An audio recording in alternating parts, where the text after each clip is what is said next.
नमस्कार, माझे नाव वेदांत पवन वनवे. उद्योगाच्या घरी रिद्धी सिद्धी पाणीपुरी या सुंदर म्हणीप्रमाणे जो माणूस कष्टाची काठी व ध्येयाने काम करतो त्याचा यशाचा मार्ग कोणीही थांबवू शकत नाही. या म्हणीचे जिवंत उदाहरण म्हणजे भारत मातेचे थोर सुपुत्र लोकमान्य बाळ गंगाधर टिळक. आदरणीय अध्यक्ष महोदय, व्यासपीठावरील मान्यवर, आदरणीय गुरुजन वर्ग, माझ्या प्रिय मित्रमैत्रिणी, सर्वांना माझा सप्रेम नमस्कार.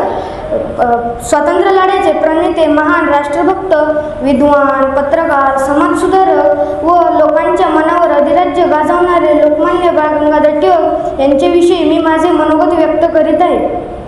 मित्रांनो, लोकमान्य टिळक यांचा जन्म 23 जुलै 1856 रोजी रत्नागिरी जिल्ह्यातील चिखली या गावी झाला.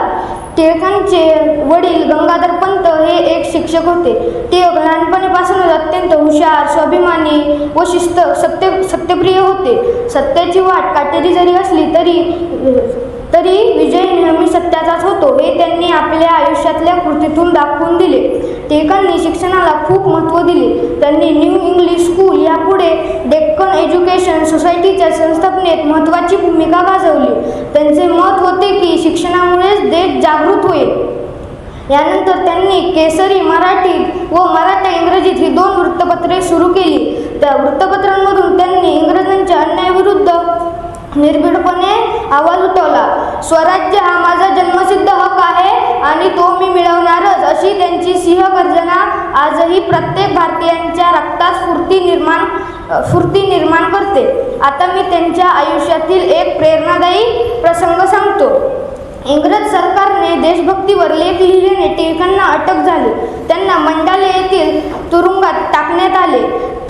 ते तुरुंगात असते तर सर्वजण खचून गेले असते. तरीही टिळकांनी संकटाला संधी मानून तिथेच गीता रहस्य हा महान ग्रंथ लिहिला. किती मोठी जिद्द आणि आत्मविश्वास. म्हणूनच म्हणतात की धीर धरल्यास दगडातूनही पाणी निघते. एकीचे बळ तिघांचा मेळा या म्हणीचा अर्थ त्यांनी प्रत्यक्ष आपल्या कृतीतून दाखवून दिला.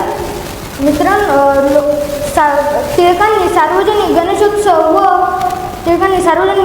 व शिवजयंती उत्सव सुरू करून लोकांना एकत्र आणले. समाजात राष्ट्रीय भावना जागवली. त्यांच्या कार्यामुळे आता सामान्य माणसातही स्वातंत्र्याची आस निर्माण झाली. यानंतर त्यांनी जशी करणी तशी भरणी. आपण आपल्या देशासाठी जे कार्य करू त्याचेच सुंदर भविष्य उद्या आपल्या देशाला मिळेल. एवढे बोलून मी माझे भाषण संपवतो. जय हिंद.